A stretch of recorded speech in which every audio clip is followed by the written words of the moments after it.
টাকা লাগে।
মুখ্যমন্ত্রী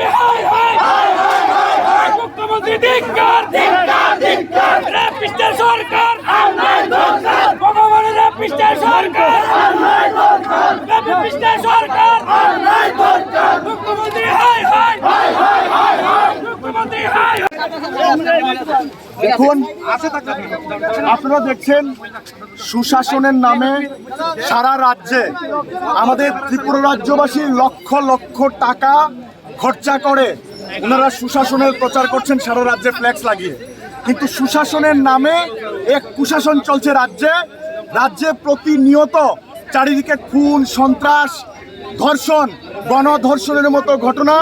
এই সপ্তাহে 4 কুমারঘাট, কৈলাসহর, যোগেন্দ্রনগর, কল্যাণপুর থেকে শুরু করে চারিদিকে প্রতিদিন বক্সনগর পিএস এর অন্তর্গত চারিদিকে প্রতিদিন ধর্ষণ হচ্ছে এবং এই ধর্ষণ কাণ্ডে শাসক দলের প্রভাবশালী নেতারা যুক্ত আছে। সেই শাসক আমরা দেখেছি ভগবান দাস মাননীয় মন্ত্রী, উনার ছেলের নামে অভিযোগ উঠেছে।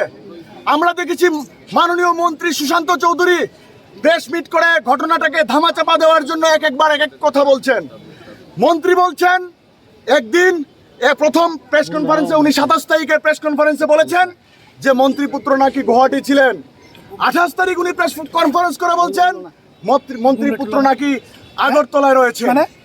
আমরা বলতে চাই এই মিথ্যা কথা বলার কারণ কি? কি ধামাচাপা দিতে চাইছেন? কল্যাণপুরে উপপ্রধানের, বিজেপির উপপ্রধানের দ্বারা আমাদের একজন উপজাতি 2জন মেম্বার জড়িত ছিল। ওনারা আমাদের একজন ইন্ডিজিনিয়াস বোনকে ধর্ষণ করে, গণধর্ষণ করে কালী পূজার দিন। আমরা বলতে চাই কেন চারিদিকে খুন, সন্ত্রাস, ধর্ষণ হচ্ছে?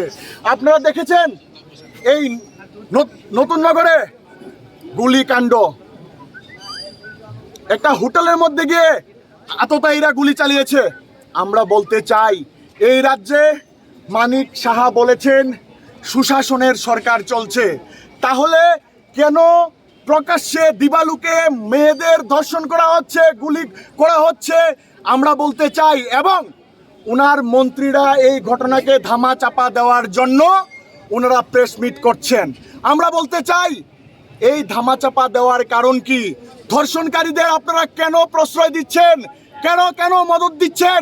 আমরা জানতে চাই যেহেতু ভগবান দাস মন্ত্রীর ছেলের বিরুদ্ধে একটা অভিযোগ এসেছে, কেন এই প্রভাবশালী মন্ত্রীকে এখন অবধি উনি ওনার বহাল তবিয়তে রেখেছেন? একটা মন্ত্রীর ছেলের বিরুদ্ধে অভিযোগ উঠেছে, কি করে পুলিশ একটা মন্ত্রীর বিরুদ্ধে নিরপেক্ষ তদন্ত করবে?